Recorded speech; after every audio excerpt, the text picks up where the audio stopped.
C'est bon. Asalaamaaleykum wa rahmatulah suñu mbokki téléspectateurs yi ñuy seetaan ci Filmactu 221 ñoo ngi nuyu ñëpp di ziar ñëpp aussi di baalu ak ñëpp di ñaanal ñëpp jàmm ak salaam ak tawfeex ak taysiir te nag comme ni ngeen ko xamee te la suñu 3e numéro suñu émission xam sa leader ñu fas yéene see dalal aussi le docteur Samba Faye mais balaa muy présenté wu aussi ñoo ngi ñaan ñëpp ku nekk soo duggee nga abonné nga aimé nga partagé donc docteur mu ngi présenté wu si merci beaucoup. Balaa may présenté wu sax je vous félicite d'abord si prise d'initiative bi ngeen def en tant que jeune di lancer un média numérique. ñu leen di ñaanal. yal na dem ba dépasser CNN. yàlla mun na ko te yomb nag yal na ko def. di nuyu vos internautes aussi. di ne man Samba Faye laa tudd.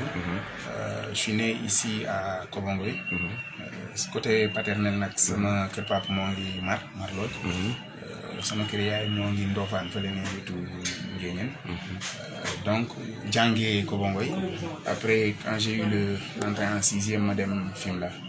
Fimela nag laa amee BFM en 2001. Après waroon def enseignement technique. mais comme loolu yëpp ci matérialisation sous développement la enseignement technique. jamono yooyu 6 écoles publiques ñoo amoon Sénégal.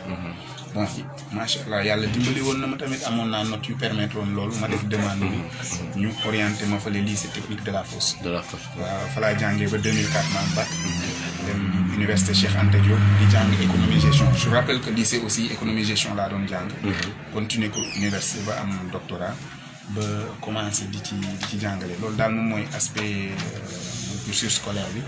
après nag boo commencé di yegg fenn fi tu te rends compte que fi nga bokk war nga ko jëriñ parce que fi nga bokk moo la jëriñ ba nga mun a jàng fi nga dëkk moo la jëriñ ba nga jàng ba yegg si fenn fi munoo jox xaalis ñëpp mais mun nga bokk ci loo xam ne day jëriñ nit ñi donc si loolu lañ commencé di def de l'investissement humain commencé ko par amicale yi xam naa gis naa fi président AS sànq localité Samba Dia ñun ñoo ko créé woon ci loolu lañ nekk ba mu jur aussi un engagement politique xam naa ne dinañ ci dugg si ba bi ñuy candidaté daal ni en résumé loolu mooy Samba Faye wax bi na jóg ci kaw wax bi. ok voilà fu ñuy commencé mooy que bon yow ce qui t'a poussé réellement nga ñëw postuler candidat au niveau de la mairie de Fimela c'est parce que fi nga dëkk fi nga jàng fi nga yoroo moo tax nga ñëw wala parce que am na ñuy wax ne aussi bon ñi fi nekk ñi fi posé wu candidat dañoo ñëw comment dire dañoo ñëw juste pour ndawal tànk bi rek mais ñëwuñu aussi pour jàppale commune bi. alors merci beaucoup boo seetloo ci ñi présenté wu yëpp man maa mujjee déclaré officiellement ne damay nekk candidat parce que li ñu ci jublu woon moom mooy waxtaan ak nit ñi waxtaan ak ñëpp ñi ñu mën a déggool ba former une équipe qui puisse permettre de prendre en charge mooy problème mu développement wu commune léegi ci waxtaan yooyu da ngay jàkkaarloog nit mu ne la pour ñenn ñi yow ndaw nga. Parce qu'on a vu que aussi que bon, avant l'élection de l'Union, vous avez initié, bon, je ne dirais pas un groupe WhatsApp, dénommé Cœur Vert. Ci Cœur Vert boobu nag ci sa li foofu nga génnee wala ñoom ñoo la poussé nga postulé au candidat wala. dafa bokkoon seen ambition. non loolu laay wax li bokkoon sama ambition depuis toujours. mooy un mieux-être de la population mooy dëkk bi.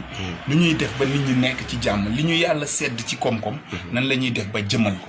loolu moom mos a nekk suñu initiative. biñ nekkee étudiant ci loolu lañ taxawalee amicale. biñ passé loolu aussi ñu continuer di waxtaan def une initiative tuddee que Cœur Vert xam naa dinaa ñëw ci sens bi. mais quant à la candidature biñ ñëwee ba ci candidature. dama ne ba à une semaine des dépôts. su ma gisoon koo xam ne mettre na sur la place un projet. j'aurais renoncé ñu bàyyi ko mu dem parce que li ëpp un projet supérieur à liñ jàpp ñun. parce que li am solo.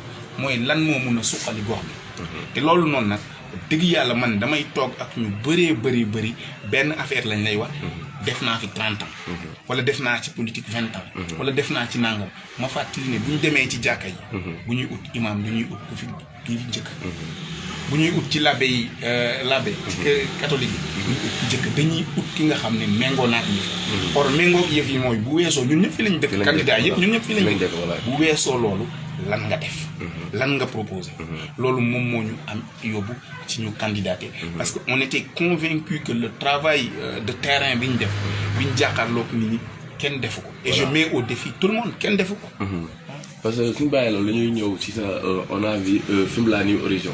Fimela New Horizon gis nañ 9 domaines de compétence. léegi ci 9 domaines yooyu noonu est-ce que yow par exemple tey soo gañewul kan comment dirais mairie bi nii est-ce que di nga loolu dina am aboutissement loolu problème bi nag. loolu lañ bëggoon xam quoi est-ce que dina am aboutissement réellement soo gañewul élection yi wala yow da ngaa soxla ndombal tànk bi pour loolu mun a am aboutissement. gis nga li ma mos a wax je prends à témoin Moustapha Ndiaye bi mu nekkee conseiller communal de la jeunesse. dama ko woo nekk taf mu ne ma waaw. ma ne ko wooteel Fimela symposium ñu ñëw laajuma la passe laajuma la dara ñu réfléchir sur un projet de développement pour Fimela. Moustapha Ndiaye. donc ñun sama Fimela New Horizon bi nga gis ñun ñëpp ñu toog réfléchir ci. xam nga dama koy bind ci Facebook. am na leader yu ma wone ma mais Samba lii boo ko bindee ci Facebook luy des ma ne ku ko munti jël matérialiser. alhamdulilah parce que li ñu bëgg. mooy population bi na yëf yi dox. donc ñun ñu taxaw nag moo koy gën mun doxal parce que mbir nit ki fanaanoo xalaat ko xool ni ñu koy doxee. moo koy gën a mën a doxal.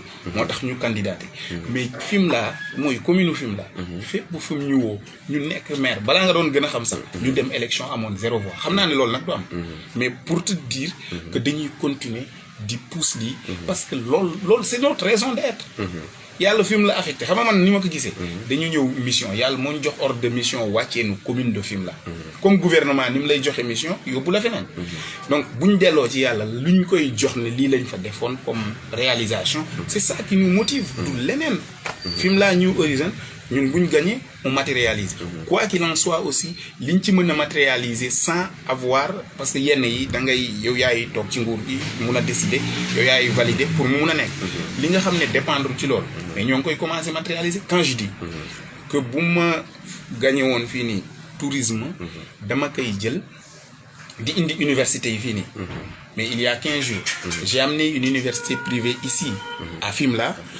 mu ñëw fii def fi 3 jours. biñ paree ba def synthèse yi liñ fi bàyyi mot na 6 millions. te loolu taxul tooguma pour commencer ko def 6 millions yooyu. restaurant bi di ci am piroguier bi di ci am borom Jakarta bi di ci am jaaykatu objet d'art bi di ci am hôtel bi di ci am. hôtel bi moo ñu confirmer ne le Pélican je parle c'est filmé. Pélican moo ñu ne suñu travailleurs yi nga xam ne dañ leen mettre woon un peu au frigo sax. parce que activité bi demeewul noonu. ñëpp la ñu woo ci week-end bii nii. et loolu moi je suis en discussion avec l'UGB pour ñu matérialiser loolu. UCAD fa laa nekk on est en discussion avec en tout cas la FASEC pour yenn sorties pédagogiques yi yenn sorties yi nga xam ne collègues yi dañ koy def ñu mën a ñëw fii. l'association sénégalaise en sciences de gestion day organiser ay colloques chaque année. maa ngi discuter ak ñoom pour yenn colloques yi ñu mun ko def fii nii. l'association africaine en marketing. man fa laa bokk dañuy def colloque ci pays yi. maa ngi discuter ak ñoom pour bu ñu waree ñëw Sénégal ñu mun ko def si Fimela. loolu laajul ma falu pour def ko dama ko commencer di def. am na yoo xam ne nag évidemment il faut nga tenir décision bi. pour mun ko def voilà ñu gis encore aussi gars ngi wax ne bon. Docteur Samba Faye c'est candidat de la jeunesse. parce que moom ay jeunes rek lay àndal parce que ay jeunes ñoo koy campagne ñooy battre campagne est-ce que yow pour réellement yow mairie bi ay jeunes est-ce que mën nañ ko gagner parce que aussi suñu waxee élection locale pour ñëpp la amul xale amul mag amul jeune mais yow pourquoi yow nga référé wu ci jeunes yi kese pour battre campagne bi léegi. alors ñun ci marketing dañuy jàngal ne face à un marché il y a un cœur de cible. am na ñi nga xam ne ñoom ngay cibler. ça veut pas dire que da ngay négliger ñeneen. ñun meluñu ñeneen ñi nga xam ne dañu nekk ci seen retraite politique. on est en train de construire benn affaire boo xam ne gëm nañ ne day wër Sénégal. et quand booy construire loo xam ne fii ak 50 ans la fii ak 30 ans la. nga xam ne day dund ba foofu noonu ni nga ko mën a construire mooy ñi nga xam ne yéen a bokk vibration. or ñu bokkal vibration mooy li Bob Marley di wax. positive vibration. ñu ñu bokkal loolu mooy ndaw ñi. parce que lu taxaw. te demander de l'énergie kan moo yor énergie bi les jeunes. après ça ne veut pas dire qu'on néglige les anciens. suñu colistier bi. c'est un doyen moom lañ àndal. et en même temps on discute ak suñu yaay yi. on discute ak suñu papa yi. on discute parce que jeune bu nekk am na yaay am na papa am na bàjjen am na nangam. donc loolu noonu ñun ñoo ngi cibler ñëpp. mais cibler la jeunesse pour 2 raisons. mooy énergie bi ñu soxla pour dox bu laajee ñu doxee Samba Dia Fimela. dem def enquête yooyu noonu dëgg yàlla suñu mag yi suñu doyen yi mënatuñ loolu noonu. bu loolu weesoo mais écoutez prenons les statistiques. la population sénégalaise est composée à 80% de jeunes. yow boo soxlaa population Sénégal mun nga ignorer les jeunes et ñun dañu gëm ne bokk na ci 1960 ba léegi liy tardel Sénégal mooy jeunes yi dañu leen mettre au banquet mooy élection bu jotee kaay leen ñu defal leen caravane ngeen ñëw voter kaay leen ñu def nii ngeen tàccu et depuis 1960 ça progresse pas. mais il est temps de changer les mentalités. justement moom ci loolu lañ nekk nag mooy c'est pourquoi je dis foog ne depuis 60 ans même phénomène bi ngay def mu lay jural sous-développement boo ko continuer di def da lay indil dara mais mënul nekk. Nous, on a misé sur la jeunesse. Si nous sommes nous avec ça, mais on mise sur la jeunesse. Parce que, souvent, ce qui est je n'y suis pas mag baax. Yalla sax néna nit soxla nako ci bi muy nek ndaw bo démé bo nga japp né déssé na la 10 ans ngay jaamu yalla baxna mais nga nekkon ndaw diko def mo gëna baax motax ñu né nañ ci dox ak ndaw ñi wax ak suñu mag yi ñuy conseiller di ñu xelal di ñu nangam mais on a de l'énergie on bouge avec ça et on a l'amour pour le terroir ñun ñoy dem ci lamb yi difa dajé ñun ñoy dem ci nawetaan yi difa dajé ñun ñoy dem ci université bi difa dajé ñoy dajé ci lycée yi ñoy dajé ño xamanté suñu ay problème ba paré suñu yaay yi ñoy dajé ci marché parce que nit ñi dañuy gis jeune bi rek mais jeune bi bokku nañ feeling c'est vrai mais suñu yaay yi ñoo bokku coono man sumay wax samay coono yaay yow nga wax sa coono yaay keneen wax coono yaayam daanaka boo jotee jeune bi jot nga loolu noonu yëpp et puis bu caaxaan jeexee nañ dem suñu kër yi kan moo mébét am doom mu dem ba mën a sol dàll yi ngay sol nga continuer ko del nelaw fii man may uti dépense kan moo bëgg loolu en tout cas xam naa ne yaakaaruma ne mu am fii man bëgguma ko su ma demee ba sama doom mun a sol sama dàll je veux que mu jël yenn responsabilité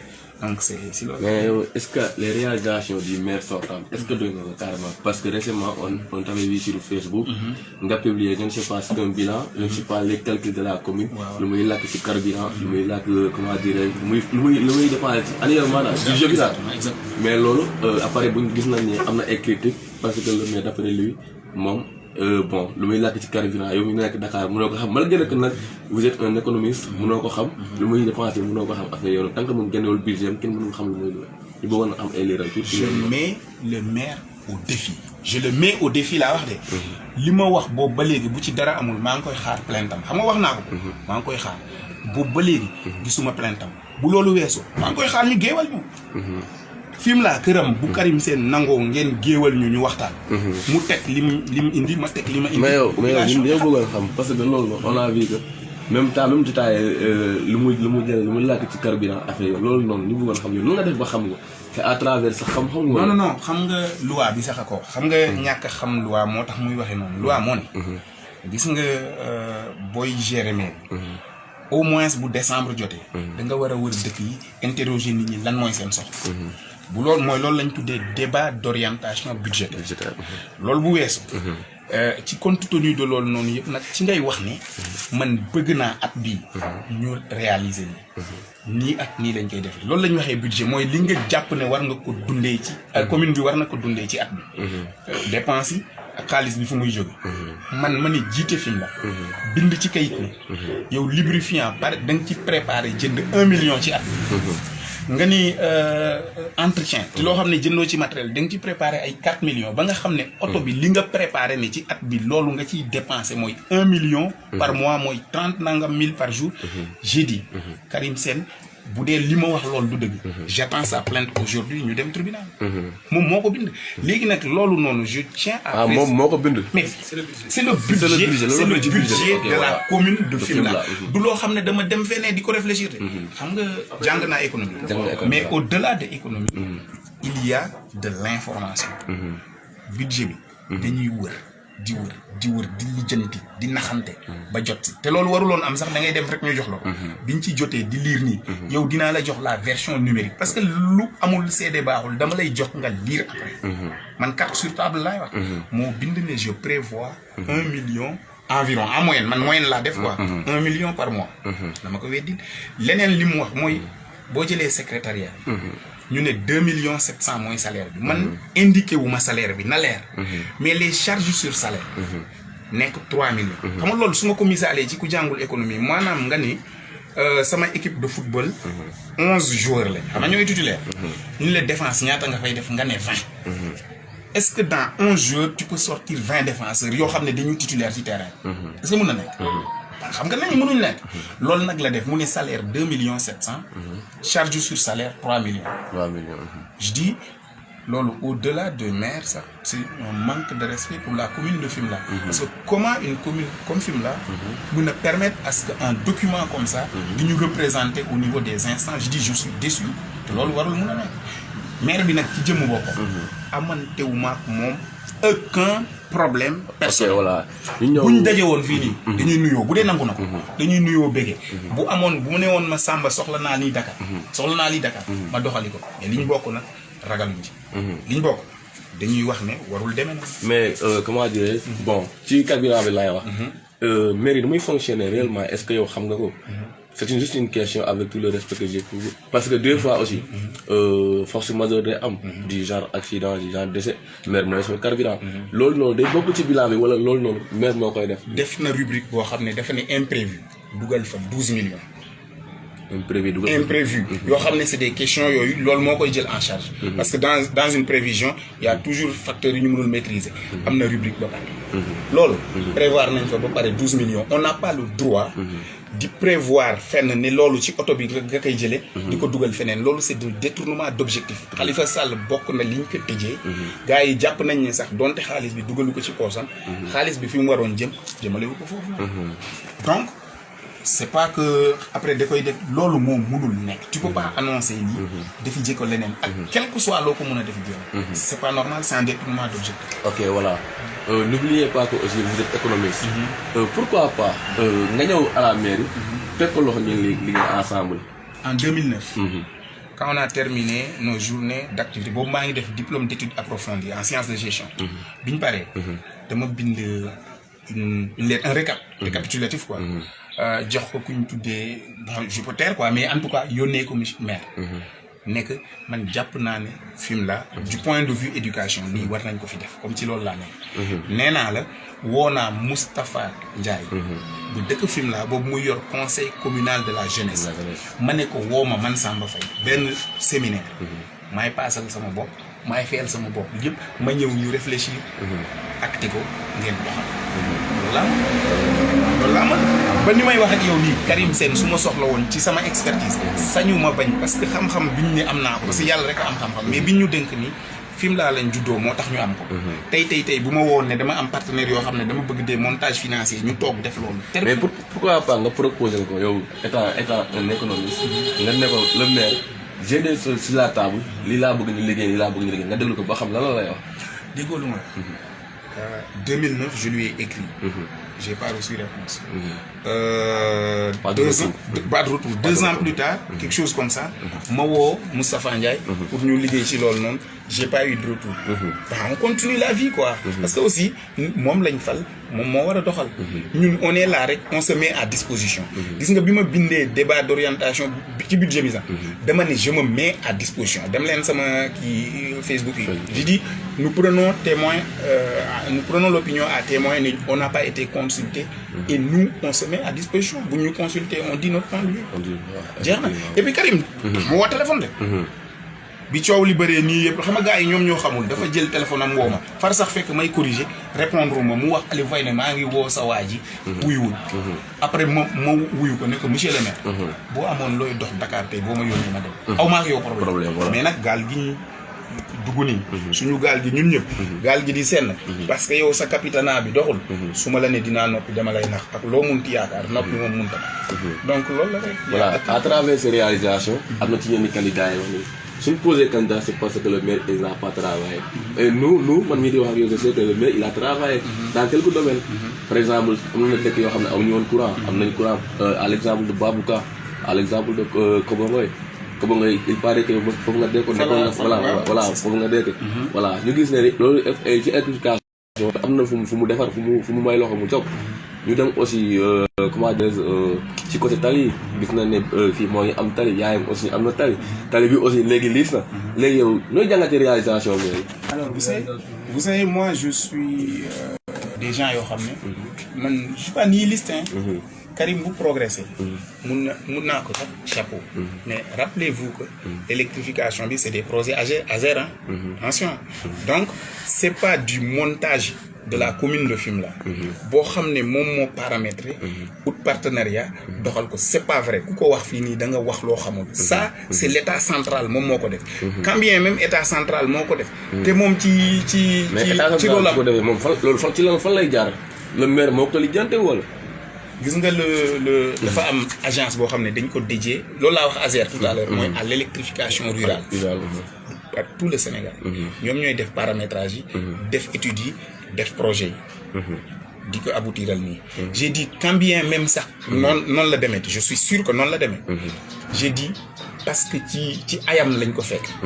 ci ayam lañ ko fekk mooy maanaam yow boo ku jigéen ki boo ayee fekk ñu rey xar ci kër gi quand bien même jënd ji woo xar bi mais sa ay la nekk dañ lay wax ne chapeau bas amul problème loolu noonu Karim bu ci dëkkoon ñun sax bu ñu wax dara dañ koy tàccu dem toog nii bu yëf yi doon dox par contre développement nag dafa am li ñuy wax de l'interconnectivité moom mooy affaire yi day taqaloo sinon da ngay indi li ñuy wax ci tubaab jeu à somme nulle mooy boo deful ndànk li ngay defar fee li nga defar fee ñoom ñaar dañuy annuler wante parfois loolu laa dul gis dans l'effort de projet yu muy def wax nga ma yii nii nee naa la sax indiwu ko mun naa la wax ni quand même moom moo indi oto mbalit gis naa les images mais oto mbalit kese j'en arrive à tout ça j'ai dit maa ngi koy tàcc bu baax mais xam nga pour wax na ne affaire bi sérieux oto mbalit buñ buubee mbalit bi fu mu jëm loolu moom dépotoir yi xaw fu mu nekk est-ce que dépotoir am na fii nii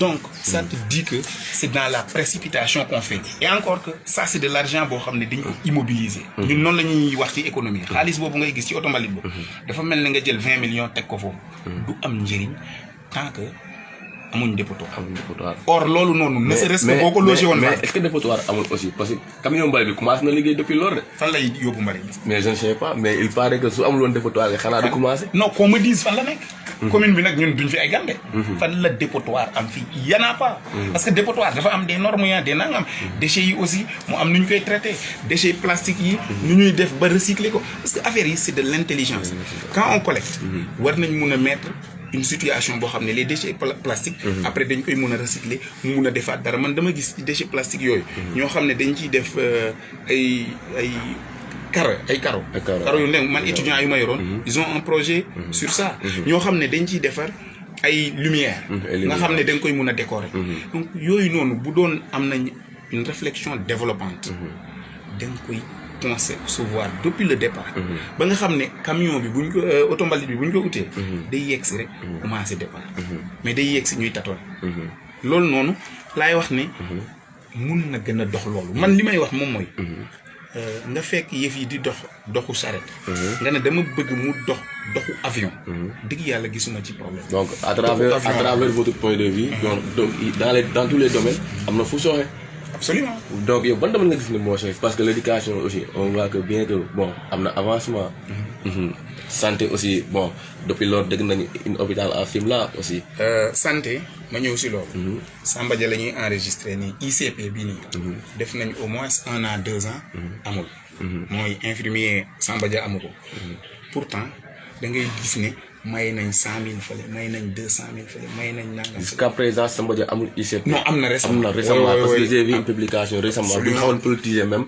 gis naa comment dire Major Diofior génne pour comment dirais-je ne loolu amul parce que bu ñu ko bëggoon politiser gis naa ko sur Facebook ñu ne donc je confirme benn politicien moo ko fi andi à Samba Dia ci la Major bi génn aussi ne loolu noonu c'est archi faux loolu li ma bëggoon wax moom mooy boo nekkee un maire dans une commune Samba Dia polarisé 7 villages amul ICP pendant tout ce temps là je trouve que bu ñu waxee ne santé yaa ngi progresser day doy waxuñu vraiment le fond de la question Fimela bi nga dëkk ambulance ba li ñuy tuddee ambulance bu waree dox yenn saa yi malade yi ñoo ciy def carburant jàngaluma la dara boo demee campement seen ambulance dafa panne jusqu'à ce que bi ñuy mujjee jaar foofu noonu def collecte dafa pannoon quand on estime c'était environ 130 000 seen dispensaire bi day sell Kobangoy depuis environ 2003 yooyu sama benn tonton sax Gallo ni Mamadou Faye moo fa nekkoon xaw a ñu defal ko formation accélérée et tout boobu ba léegi defar nañu un projet tubaab yi dimbale nañ leen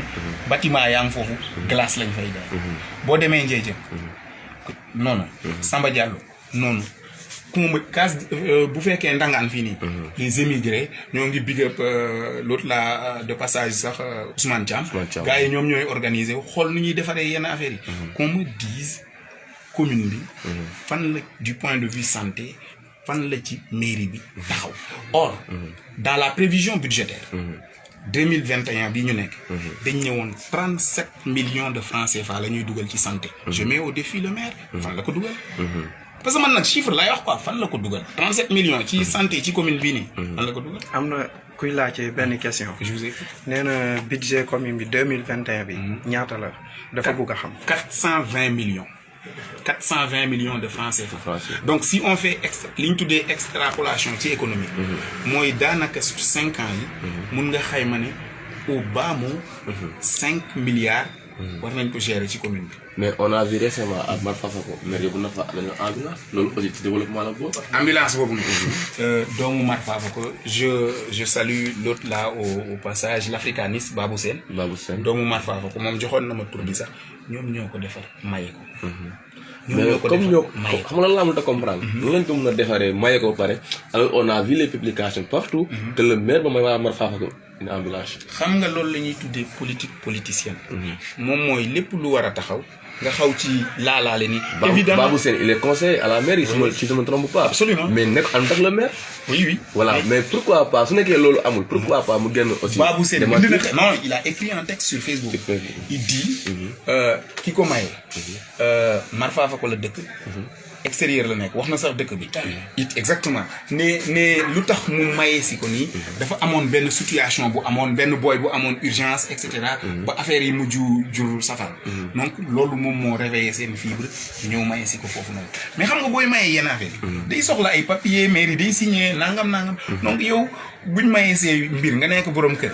balaa muy dugg ci kër gi ñu ne foog nga signé. nga signé ne indi naa ci kër gi kii. loolu noonu c'est de la malhonnêteté intellectuelle. ñu gis aussi ci période bu xaw a doy waar lañ jógee muy Covid 19. ñu gis ne aussi merde on dira que taxaw na population bi. parce que il y avait bon école yi yëpp foo dem am na ay bàyyi na fa daal ay eau de javel affaire yoonu xaalis affaire yooyu noonu. même au niveau du transport dëgg nañu joxe na xaalis on sait pas nag Jakarta maa ne oto yi sooy dugg ci dëkk bi aussi dëkk booy dugg métti na foofu en place boo xam ne daf leen di fay ñooy di def ay lavage comme par exemple afim laa ko doon dugg da ngay fekk fa benn groupe lay defal lavage testé la ba xam. mu waneel ma nii ñoo nekkoon équipe bi ko doon def Samba Dia ñoom ñoo ko def volontairement. moo ngi nii. ñeneen affaires yi. gars yi xam nañ ko. fayu ci woon dara encore que ça c'est l'état qui prenait en charge xanaa lu mu gàtt xel. gis nañ quand même le président. mais état bu doon jël lépp en charge. je suis d'accord j'en arrive j'ai dit. c'est l'état qui prend globalement yenn affaires yi en charge. loolu bu weesoo nag lépp lu ci maire def ñoo ngi koy gërëm di ko sant xam nga Covid bi mu déclaré woo les messages sont là je lui ai dit monsieur le maire on rentre dans une période difficile ma ne ko je vous souhaite yow mi nga xam ne yaay capitaine bi que Fimela soit épargné lépp loolu la foog ne man mun naa ci taxaw pour Covid 19 bi Fimela mun ci sauver je me mets à votre disposition yaay suñu capitaine wallahi azim il prend son téléphone mu woo ma ay côté minuit yooyu dama sàmba lii de yow kese yaa ma message ci lii ma ne que maire wax jee bëri rek mais maak yow jotewuñu Covid feebara ñëw ci dëkk bi boo ma ne Samba taxawal fii nii fanaan fa dinaa fa taxaw dinaa fa fanaan parce que balaa ngay ne na am ne fa ci foofu la ñuy ñëw ñu profité laa si benn message rek fii muy yow muy maire muy Moussa Touré muy keneen yéen ñëpp jotewu leen c'est-à-dire ñu nekk seen ginnaaw nag ñoo nekk ay con rek parce que suñu bëggante ñoom ñooy dorante di xañante di delante te alors que yéen a ngi tante ci suuf yéen a ngi liggéey seen liggéey ci suuf yéen a ngi waxante téléphone gis nañ fii récemment yàggul dara cortège maire buy romb ñu toj ay comment dirais ay paralysie te loolu du yoon parce que lii politique la rek après politique bi dafay bokk ndey ñu koy bokk bàyyi dañuy demante ngeen dañuy demante xew est-ce que jar na loolu réellement quoi. alors je précise je rectifie un peu wax dëgg yàlla waxuñ bu dee man waxuñu ci suuf à chaque fois que je parle avec Karim gars yëpp dañ koy xam dañuy toog Karim kii sax booy sa waay moo ngi lay bëgg a woo nangam donc li ñuy communiquer ak Karim umpul kenn ci ñi ñuy àndal ñoom et je dis aux gens ngentan andana séeréer kina leel ngentan waaw mooy fat i ngen mo ka ranig na dara du tâche warul tâche du ci ñun lay jóge ñaanuñu ko yàlla parce que xam lan la suñu dëkkandoo bi moo mag je l'ai écrit sur Facebook encore parce que c'est dafa baax j'ai dit il y a aucune barrière qui doit se mettre digue duñ war a dugal parti c'est une digue waruñu parti warul tax maag yow dëkkandoo bi ñu dëkk suñu yaay yi xamante yi ñu xamante jàmm boobu di dox ñu yàqu loolu warul nekk dëkkandoo bi ñu dëkk mbokk yi ñu bokk moo mag politique à la limite pour certains sax moo mag balaa ñuy dugg si diine donc c'est à préserver je peux comprendre nag benn affaire c'est de l'énergie parfois les gens sont enthousiastes parfois les gens donc la foule crée un excès mais ñoo ngi ñaan encore une fois que les gens sachent raison garder dinañ bàkku dinañ wax maa la mun nangam yooyu noonu mais y a aucune animosité non aucune animosité lii nii xam nga ni ñu koy waxee ñun ñi suñu biir lii game la quoi c'est un jeu nawetaan la damay duut ma dribble nga koj ma nii nga xaw ma fakastal ñu avancé mais est-ce que yow réellement élection yi nii bopp mën na ko gagner quoi bopp réellement des idées mën na ko gagner quoi parce que actuellement suñu xoolee bu baax les idées ce sont les jeunes ñoo koy déglu voilà parce que am na ñuy wax ne maire xaalis lay politiquer parce que moo nekk parti au pouvoir par exemple am na ñu koy wax am na ñuy wax ne aussi élection jotee da ngay ñëw fekk benn gang jox leen benn 50 000 ñu teye jënd nga leen est-ce que élection yi réellement idée mën na ko gagner wala loolu ñuy wax ci joxe xaalis est-ce que aussi mën na gagner élection man nag bokk na ci ñi nga xam ne rafet naa njort ne dignité am na fi mu juddoo parce que loolu lañ ma jàngal mënuma yàpp toute une population de Fimela pour ni ay nit yu ñuy mën a jënd lañ loolu du lu may wax je comprends nag un phénomène xam nga nit kii lab bu dee ku xam gaal nekk na fi gis nga boo ko tiimee jox ko jaasi da si jàpp donte moo ngi nàcc donte xam na ne yaa ngi koy gaañ da siy jàpp parce que situation naufrage la nekk gis nga les naufragés de la société ñi nga xam ne nga fekk nit koo xam ne yeewu na dépense nekkul ci kër ga boo gorewul boo ko ne dugal ci carte bi ma jox la 2000 kooku da ciy dugg mun na donc man je blâme pas les gens pas forcément mais dama leen di won ne aussi gis nga buñ yegsee ba nga xam ne li ñu moom ñun ñëpp a ko bokk ma ne la dénk leen ma li ñu moom ma gën ko naatal pour loolu ma war leen ci fay ngeen xam ne am naa ci beneen mébét bu dul naatal ko suñ kii bi nu mu tati suñu gétt gi man sàmm laa denc leen ma seen gétt gi ma ñëw di leen fay ku nekk ma koy fay ci suuf pour ngeen denc ma gétt gi ok voilà problème non ok voilà ñu ñëwaat ci côté éducation ci développement ba léegi ñu ñëwaat ci côté éducation parce que on a vu que Samba Dia léegi lycée la amoon na autant amoon na problème ay côté naan CM et dañ ko politiser affaire yooyu bëgg ma dugg ci détails yu xóot yooyu quoi voilà ok on a vu aussi que yaayam am na CM comment dirais-je de même que campement et de Simal ñu xoolaat ci côté éducation aussi on a vu que le maire a travaillé alors merci beaucoup man puisque damay jàngale l'éducation ça me tient particulièrement à cœur ça me tient à cœur aussi parce que dañu ne pour ñu nekk l'islam dañuy xam ne moo bi njëkk a jàngale mooy iqra na nit ñi uti xam-xam xam-xam boobu noonu effort bi ñu ciy def alhamdulilah mais lycée Samba Dia bi je dois faire un témoignage Aliou Faye ñoo bind une demande moo ngi sama document yi Dakar dem ci monsieur le maire signature bi sax da doon bañ bu njëkk ba pour signer demande bi da doon bañ et je le mets au défi gars yi xaw ko gësam mu signé bi mu signé Aliou moo ko yóbbu ministère Aliou moo ngi nii jaar fekk ma jour boobu ma am cours à l'ISM temps yooyu Serigne Mbaye Thiam moo nekkoon c'était lui ma nekk à ISM mu jox ma demande bi ne ma lii nañ ko poursuivre donc gars yi di ci jox gëm naa ne maire dox na ci keneen dox na ci keneen dox na ci sotti na alhamdulilah bu doon moom kese moo ko dox nii laay def alhamdulilah moi j'ai pas de problème avec ça c'est-à-dire il faut pas que les gens pensent que jëmm Karim def ñu sonal ba nga xam ne bëgguñ mu def dara au bien au contraire Karim su ma ko sañoon wallahi al azim bu ñuy citer le meilleur maire au Sénégal on l'aurait cité si on cite le meilleur président du monde on aurait cité celui de mais actuellement on dit que soo doon jël par exemple 10 maires au Sénégal mun na ko génne ci 10 maires yi kay nag maax la benn affaire boo yoree oto 88 nga raw borom mbaam est-ce qu'il y a de la performance dans ça? Non. boo yoree 88 nga raw borom mbaam toute la région de Fatick il n'y a pas une commune bu mel ni Fimela ak Toubacouta je comprends très bien. y en a pas donc bu dee ñooñu lañ lay comparer ne yaa leen raw da nga xam ne naturellement da nga leen raw ba pare mais le Sénégal du Fatick non j'en arrive à ça. je dis région xam nga man damay progresser nag par cercle. donc dañuy wax li nga xam ne ñi ñuy déglu. dañuy mun comparer ba pare ñu pousse. bu weesoo lii nii. Casamance ngay dem. côté yooyu noonu gisaat décoru Fimela bi. Casamance le conflit les a plombés. man jël naa fii nii dugg naa nii ba Saint-Louis. am na ñu koy wax am na ñu wax ne Fimela c'est la petite Casamance. justement gis nga boo jëlee oto bi di dem Saint-Louis xam nga lan moo fa am garab. sump. man damay seetlu. boo jëlee Saint-Louis di dem ci nord nii. gisuma fa garab buy meññ. sump yooyu ngay gis. boo jëlee nii di dem Saalum. xam nga am na ñuy dem Saalum foofu. ngut na ma lay teel na olof. ngeer moo fa nekk. gis nga ko. ñun da ngay dugg si fii nii loo ji mu baax. Kobongoy bu ndaw Kobongoy bii nii rek. am ça fait partie ci village yi gën a tuuti. 97 jardins ñoo fa nekk. fu nekk am na mango. loolu c'est de la performance naturelle. loolu yàllaa ñu ko jox maintenant nag xam nga kañ la doon gën a baax nag lu ma doon xaar maire. mu def unité de transformation. ba nga xam ne mango yi. du nëb fii nii. wala ñu koy kii ñu transformer ko. di tax yi. boo demee Mar kër chef de village di tax daf fa nëb. nga dem Sulu def fa nëb. pourtant mun nañ ko def jus. wax ak hôtel yi ñu koy jaay. loolu c'est bien possible. ci li ma doon xaar maire. mu def fii une centrale d'achat. commune bi yëpp. commerçant yi ay Mbour la ñuy dem ou Dakar. uti marchandise. bu ñu ko defoon fii. on aurait réduit les coûts du transport. bu ñu réduire les coûts du transport. ça impacte sur le prix de vente. et ça impacte sur le panier de la ménagère. boo demee Île de Mar. li ñuy jaay 100 francs fii 150 lañ koy jaay. parce que waa ji da koy jëlee Dakar fay oto. fay gaal fay charrette mu yóbbu ko. on pouvait mettre ça vers campement.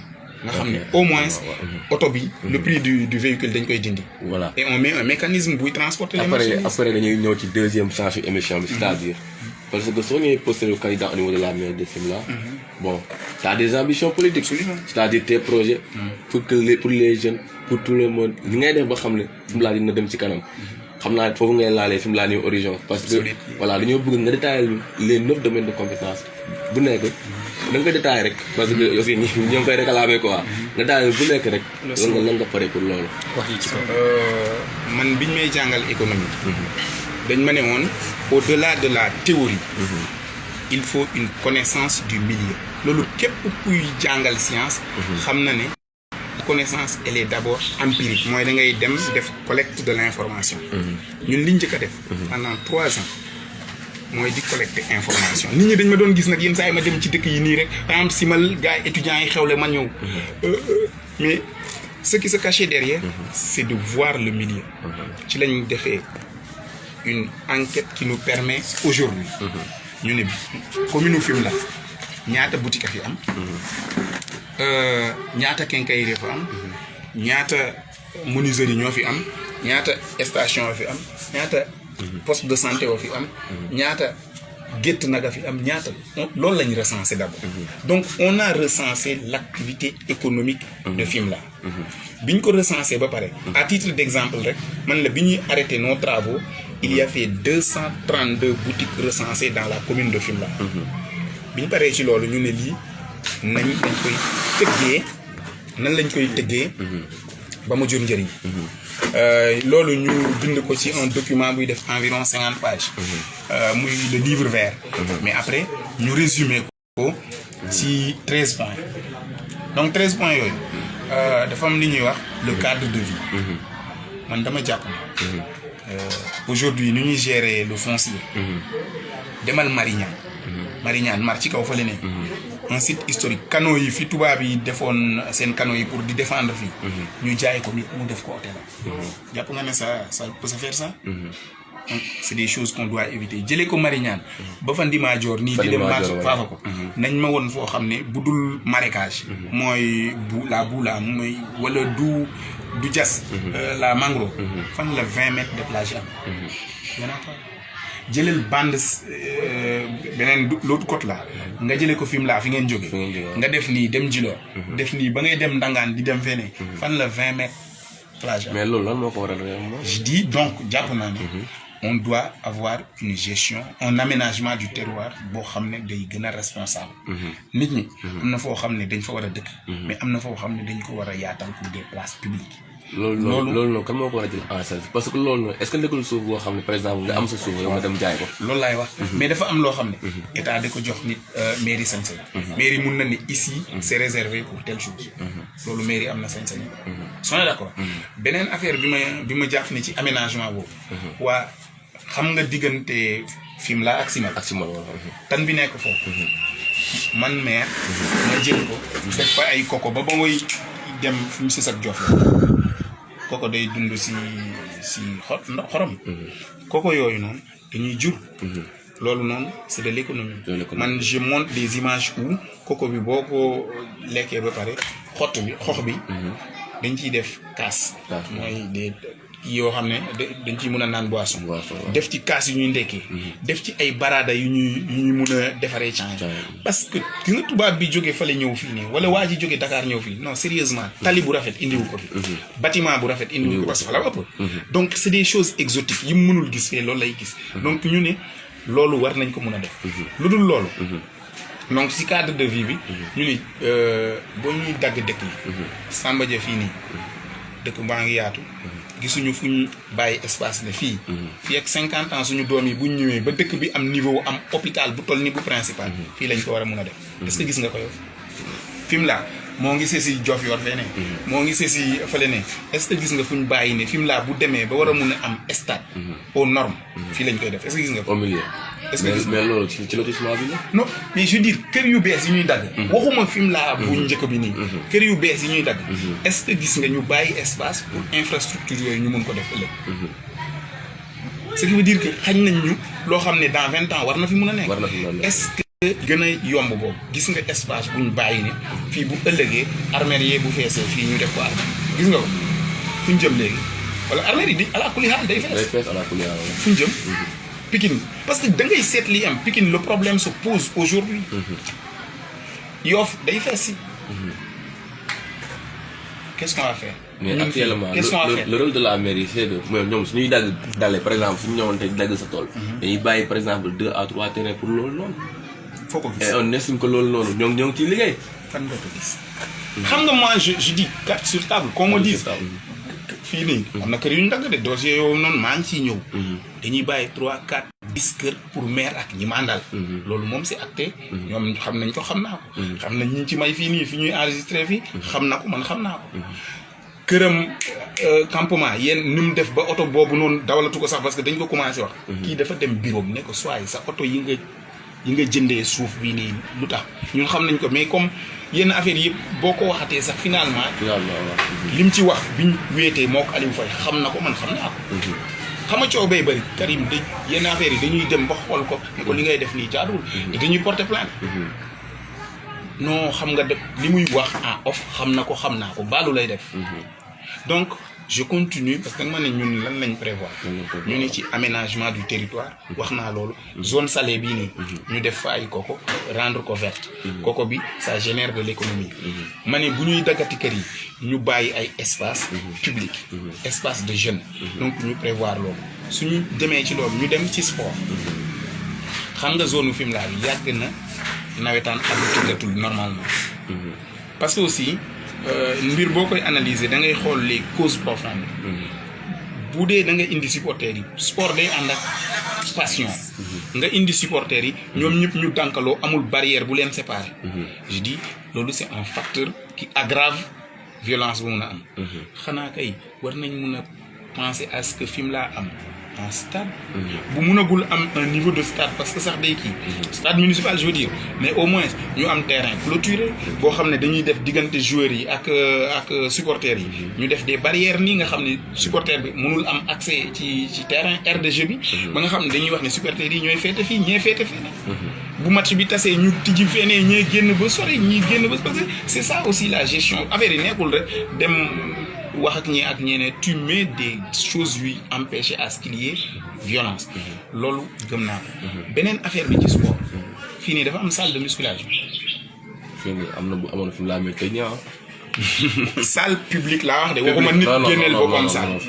pourtant Sénégal fii nii ci la le capitaine de l'équipe nationale du Sénégal en lutte muy Laye Ndiombo dëkk je pense 6 ans la def équipe nationale ak capitana bi Louis Thior champion d'Afrique Laye aussi champion d'Afrique fii lañ dëkk Kalmundoor ñoo ngi koy ñaanal ci arène bi mu dem ba roi des arènes fii la dëkk Georges Poit fii la dëkk Ibou Ndafa bu nekkoon écurie séeréer fii la dëkk ñoom Abdou Khadir ñoom Ismaïla Sipra qu'est-ce qu'on a fait pour que suñu boy yi nga xam ne dañuy bëri ñu am perspective rien du tout man jàpp naa ne war nañ leen defal une salle de muscu au-delà de salle de muscu boo demee ci excusez-moi boo demee ci fu mun a am espace ci wetu terrain boo demee corniche u Dakar wetu université dañ fa def kii de matériel de sport à l'air libre boo rombee nga mun a sport donc ci excusez-moi ci sport bi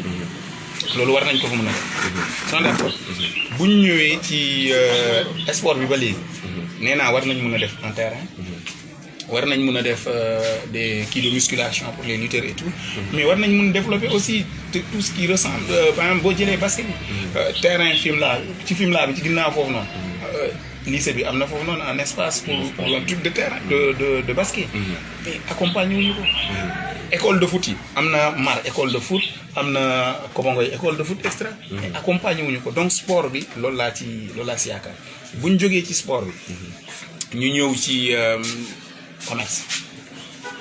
commerce fii nii diggante yaayem ak yaayem Djilor ak Fimela gis nga foofu wetu Floridior foofu noonu war nañ fa mun a def man dama ko tuddee sax jaba quoi mooy marché mais marché yoo xam ne day jël standing Auchan nga xam ne da ngay wax ñi dëkk ci gox bi nii les hommes d'affaires ñi nga xam ne amee nañ xaalis nan la ñuy defee ñu apporter seen xaalis ñi apporter ñi nangam ñu créer un modèle boo xam ne ñoo koy moomal Auchan buñ moomal suñu bopp muy jëriñ nit ñi le culte bu ñu defee loolu ba pare marché Samba Dia bi le marché hebdomadaire de Samba Dia mun na génnee par taxe au moins 1 million dama ko waxee noonu rek au moins 1 million par marché fii nii taxe mais nañ ko dooleel doon am dimension bu ëpp bu ngee mun na ne xam lu tax mun na ne Samba Dia kii bi fii la nekk c'est à côté de waa ndox mi marché bi bu ñu ko doolelee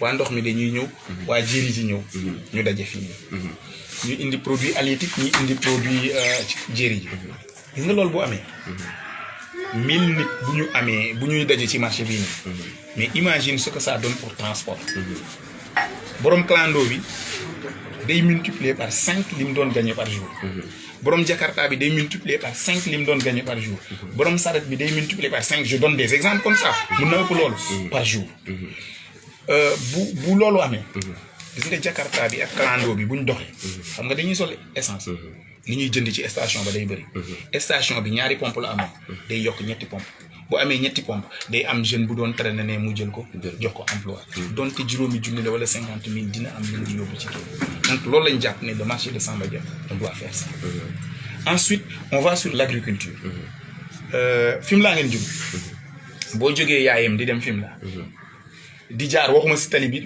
boo dépassé kër pël yi noonu foofu noonu rek boo jëlee à gauche ni xur moo fa nekk ngeen xur boobu wala nga jël yoonu Samba Diallo bi nii di dem boo dépassé kër pël yi ne à droite bi noonu xur moo fa nekk boo jógee Fimela di dem yaayam xur moo fa nekk Fangamra lañ ko tuddee sax boo jógee yaayam di génn si nii di ñëw Samba Dia xur moo fa nekk boo jógee Samba Dia di dem Mbisel fii xur moo fi nekk boo génnee ne xur moo fi nekk booy dem Samba Dia nii diggante mag Ndiédiène ba ne xur moo fi nekk gi nga xur boobu moo continuer ba Jilaas Kobangoy bu ndaw ak diggante mag donc ñun dañu dox man damay dox ba foofu xam nga wax nag damay dox ba foofu xool pour yooyu boo demee nag nga jël li meeru Sandiara bi def meeru Sandiara il est excellent li mu def foofu ñun bu ñu jëloon fii nii jël tracteur dégg naa ne sax maire am na tracteur au passage ma ne ko tracteur am boobu noonu bu ko jëloon nag laboureel ñu suuf soosu jox parcelles yi waa dëkk yi def mini forage un mini forage ça coûte environ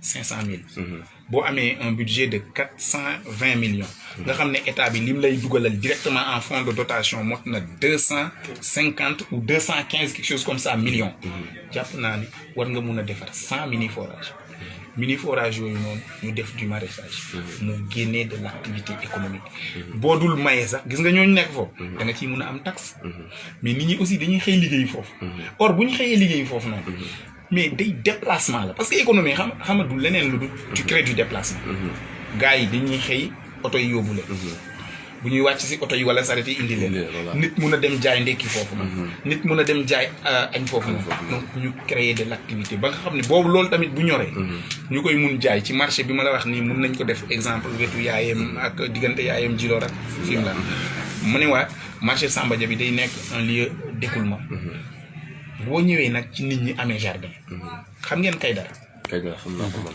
nit a jóge Mbuur ñëw fekk suuf su nekk foofu maa ngi koy nuyu au passage sax tonton Gora fekk suuf su nekk foofu man foofu dama fa doon sàmm béy rengeme saxeeguma xaw ma rengeme nag dañuy wax si wolof kaaga saxeeguma ñuy sàmm béy ba ci kanam sax garab munu ñun jàppuñu woon ne garab mun na fa sax c'était un espace lisse après ñu fay footballé yaayam boo demee Malngaar yi gagné na fa tournoi gis nga nu mu ko def léegi ba Macky Sall ñëw fii dem visiter ji ko waa ñi amee jardin pourquoi on leur mettrait pas ce modèle là ñu amee Kaydara seen biir jardin yi bu dee ku nekk mënoo ko defal jardin sax ñi taqaloo jardin nga ne leen def leen GIE nga defal leen benn clôture ku nekk yem ci place am ñu def yooyu noonu gars yi créé loolu donc loolu si agriculture gis nga suñ kër yi boo ñëwee xoolal espace bii nii ci kër gi Japon ci terrasse dañuy béy parce que amuñu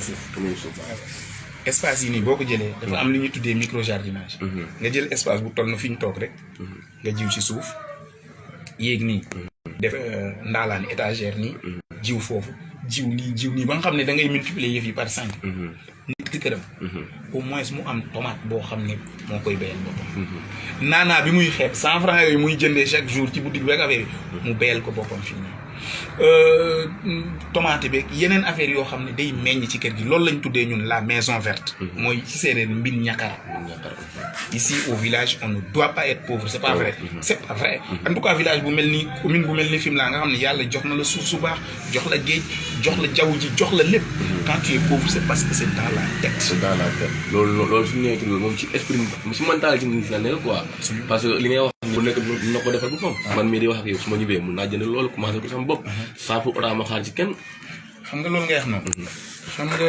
le mythe de la caverne dañuy gëmloo nit ñi ne mënul nekk comme gaa ngi Dakar fii nii tamit boo jiwee fii nii nga jiw fi tomate mais jàngaluñ la affaire yi parce que yëf yi tamit du ñëw rek suul nii rek commencé sotti ndox bu ñu la jàngalul technique bi indi ñu un technicien mu xool distance yi garab yi war a am lii yëf yi ni mu doo ci gis résultat nga ne affaire ya baax parce que man li may wax donc ce que je veux dire moom mooy la population balaa muy demal boppam ci loolu day am un modèle boo xam ne da leen di accompagner quand tu veux que ce soit efficace la nit ñi da nga leen di encadrer parce que ñi nga gis nii ñuy defal seen bopp sax bu ñu amee 10 jàppal ne bu ñu leen encadré woon ak des techniciens mun nañ am 30 xanaa xam ngeen coon ñaana kooku noonu jógee Amérique ñëw fii nii ci ay jardin loolooy agriculture man waxuma agriculture woyaa yi nga xam ne man ci laa juddoo nii da ngay dem machine bi sax da nga koy régler nii rek xamoo profondeur bi baax dañuy régler rek par mimétisme nga régler commencé di béy am 3 mois gagné li ngay gagné mu néew mu bëri nga ci suturloo dañu war a jéggi dimension boobu dem à un niveau de production boo xam ne nit ki day am abadan kër yii nii ça demande des moyens très fonds waxum 4 mini forage 500 000 lay jar 500 000 waa léegi bu ñu amee 200 millions du 1 million rek moom moo nekk 2 mini forage 200 millions muy 1 million 200 fois 2 loolu dajul commune bi c'est de la volonté gis nga gars yi noonu lañ leen di naxee nag on met des barrières dans nos têtes c'est impossible or c'est pas vrai loolu sax mun nga ko bañ a def sur fonds propres les partenaires sont là il y a des lignes de fonds dans le monde yoo xam ne loolu rek la ñuy xaar mais on met des montages financiers intelligents nit ki am xaalisam béykat bi am suufam on met un modèle bi nga xam ne la ñu accompagner la avec leur technique par exemple kii lu musal ne ma xam ne bale nebidaay ñoom dañuy yëngu ci affaire boobu noonu ñoom dañ lay ñëw ñoom ñoo lay accompagner techniquement nga mën a def ce genre d'affaire yoonu parce que man mii di wax ak yow may def la classe première terminale dañ ma accompagner woon man sama kër fu ma dekkoon dama amoon fa ay tomate dama doon xëy jaay tomate ndekki ci ba jëndal sama gars yi. loolu noonu nag laa lay wax ne gis nga petit modèle boobu ngay gis. dañ ko war a systématiser. systématiser ba nga xam ne nit ñi ils sont autonomes chez eux. man mun naa comprendre ki dëkk ville mais ki dëkk village moom. surtout nag bon bu dee village yu mel ni ay Ndiédiène. Kobongoy les Amons. ñun nga xam ne non seulement nañ dëkk ci village mais dañu dëkk ci seen biir tool yi. non foofu ku ñàkk dafa fekk ne ki jiite yor moyens yi. yëgul ne koom-koom mun na judd ci loolu. donc sur agriculture. dañu ne il y a ce qu'on appelle les terres neuves mooy xur yooyu nga xam ne suñu maam yi ba léegi defuñ ci dara. on l'exploite. il y a Baaraan mooy un projet Baaraan mooy ñi nga xam ne ay béykat lañ. am nañu espace. nga defal leen les modèles Kaydara ñu am fa seeni ay kii am fa nangam loolu boo ko defee ba pare. nga daa dugg si li ñuy wax la maison verte. donc ñun volet agriculture ñetti yëf lañ ci am. mooy xur yi ñu valoriser ko. kër yi am espace. man dem naa Mar Fafa. da ngay gis kër bu xaw a mot xaaju terrain football. bâtiment mooy nekk espace. on valorise yu mel noonu. ensuite je dis mun nañu valoriser ku nekk jardin am. loolu nag bu ñu ko defee ñu daanu ci beneen volet bi mooy élevage. élevage bi am nag ay téeméeri nag dina continuer di jafe parce que espace bi. ñu ne nañ fexe nit ki am variété boo xam ne. boo demee Brésil ñu gis nag yu mel noonu nga dem feneen ak feneen on cherche du partenariat waxuñ nag loo xam ne da ngay yeewu rek mu nekk mais da ngay chercher du partenariat def insémination. nga xam ne nag yi nit ki day mun a am benn nag ci këram. muy génnee 10 litres de lait. 10 litres de lait litre bi boo ko mënee jaayee 500 muy 5000 par jour. 5000 par jour du dépense. muy 150 000 le mois. 150 000 le mois fii nii daanaka kuy am 500 000 Dakar yéen a tolloo comme am. parce que kee transport dina jël xaaj bi location jëlaat xaaj bi. li muy bu fayee location fay yooyu noonu yëpp daanaka 150 000 lay dese comme yow. te yow loolu nga am mun a demal sa bopp. donc sur l' agriculture jàpp nañ ne c' est des choses yoo xam ne mun nañ ko def. ensuite je dis. boo weesoo loolu. mais sur l'artisanat. suñu tailleur. est-ce que xam nga ne limal nga ma école yi am fii nii école yi dañuy am ay blouse du. blouse yooyu fu ñu koy defaree. lu yooyu noonu amoon na wul aw à Dakar. est-ce qu'on pourrait pas en intelligence avec les chefs d'établissement. trouver des mécanismes qui puissent faire que blouse yooyu ñu koy defaree fii nii. fii nii c'est possible. benn tailleur mun a am une commande. une commande de 2 millions. tailleur bu am une commande de 2 millions. bu jógee ci marché boobu. est-ce que du mun a jëndal boppam ay machines. ay machines est-ce que du mun a nangam. donc on peut faire ce genre de choses. mais dañuy def balaa boobu. la maison de l'outil. ñuy former tailleur yi. ci jamono fu mu toll tey. bu ñu la joxee commande ne la le 10 lay ñëw fexe nga respecté loolu. ñu conscientiser leen ci loolu. menuisier bi excusez-moi. ñu mun ko accompagner. ba buggee jënd machine. buy dagg bois yi. ñu mun ko accompagner mu am ko. ñu mun a jël le chauffeur. mettre leen en GIE ba nga xam ne bu ñu soxlaa oto. munuñ ko jënd ci saa si. mairie bi ñëw garantir. ñun dañu am si suñu biir un banquier. on salue au passage Lassana Diouf. qui te disent les financements peuvent être disponibles bu mairie bi ñëwee accompagner. léegi chauffeur bi di daw ndànk di fay.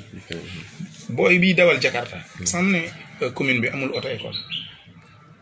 commune bi amul auto école. gis nga ko. am na auto école privée. justement dans le privé. oui je dis. si on met auto école. nga xam ne la formation pour accès au permis day yomb. ñu defal booy loolu. ki dawal Jakarta ñu jox ko perspective mu mun a am permis ci lu yomb. mun a bokk ci GIE borom oto yi may wax. mun a di daw. ba ëllëg mu mun a amal boppam oto. donc yooyu lañ gëm ne lu ñu war a mun a def la. ñu ñëw toujours sur l' activité commerciale boo demee Marloj. da ngay gis ay tableau d'art. ñu koy jaayee 2500 5000.